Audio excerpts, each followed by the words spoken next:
မင်္ဂလာပါနော်ဒီနေ့အရန်စားလို့ကောင်းတဲ့ကစုံကြောလုံနီလေးပြပြပေးပါမယ်ရှင်ကစုံလေးလုံးသုံးပါမယ်နော်ကစုံတွေကိုအကုန်လုံးခွန်နွားထားပေးပါမယ်ရှင်ကစုံကိုပြုတ်လို့လည်းရပါတယ်ပေါင်းလို့လည်းရပါတယ်နော်ကျွန်မကတော့ကစုံကိုပေါင်းပါပါရှင်ကစုံတွေခွန်နွားပြီးပြီဆိုလို့ရှိရင်ရေဆေးပြီးတော့ဒီလိုအချက်လေးတွေပြီးထားပေးပါမယ်နော်ပြီးရင်တဲအိုရဲကိုရေထည့်ပြီးတော့ပေါင်းစကားနဲ့ကစုံတွေကိုထည့်ပြီးတော့ပေါင်းပါပဲရှင်ကစုံတွေကိုလုံးဤလာတဲ့အထိပေါင်းပေးပါမယ်နော်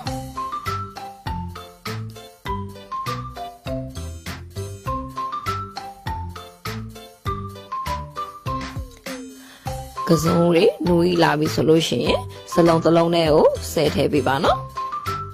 ပြီးရင်ခရင်လေးနဲ့ဖိပြီးတော့ခြေပေးပါနော်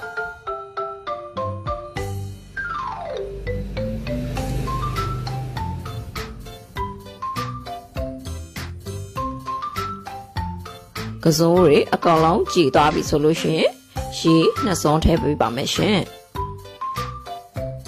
ပြီးရင်တကြားနှစ်စုံထည့်ပေးပါမယ်နော်နှစ်စုံသုံးစုံပေါ့နော်ဟိုအချိုစားနိုင်တဲ့လောက်ပဲထည့်ပေးပါရှင်စားနိုင်ငယ်ထည့်ပါရယ်ပြီးရင်ပြောင်းကော်မုံသုံးစုံထည့်ပြီးတော့အကုန်လုံးတမအောင်နေပေးပါမယ်ရှင်အကောင်လုံးတမသွားပြီဆိုလို့ရှိရင်ခဏလေးလောက်နှက်ထားပေးပါမယ်နော်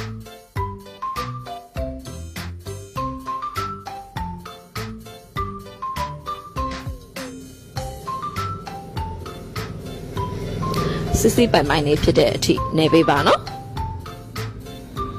ခဏလောက်နှက်ထားပြီးဆိုလို့ရှိရင်တဲကိုတစ်လုံးနဲ့ကိုစီထဲပါစီပူလာရင်ကစုံလေးတွေပြားထားတာလေးတွေကိုထည့်ပြီးတော့ကြောပေးပါရှင်စီနည်းနည်းပဲသုံးပေးပါနော်စီများလို့ရှိရင်စီရွှဲရွှဲနဲ့အစားလို့မကောင်းပါဘူးရှင်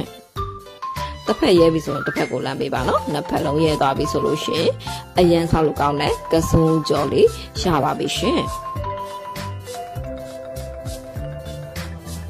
ကစုံကိုပြုတ်စားကြည့်ပဲရိုးနေပြီဆိုလို့ရှိရင်ဒီလိုလေးလှုပ်စားကြည့်ကြပါရှင်အ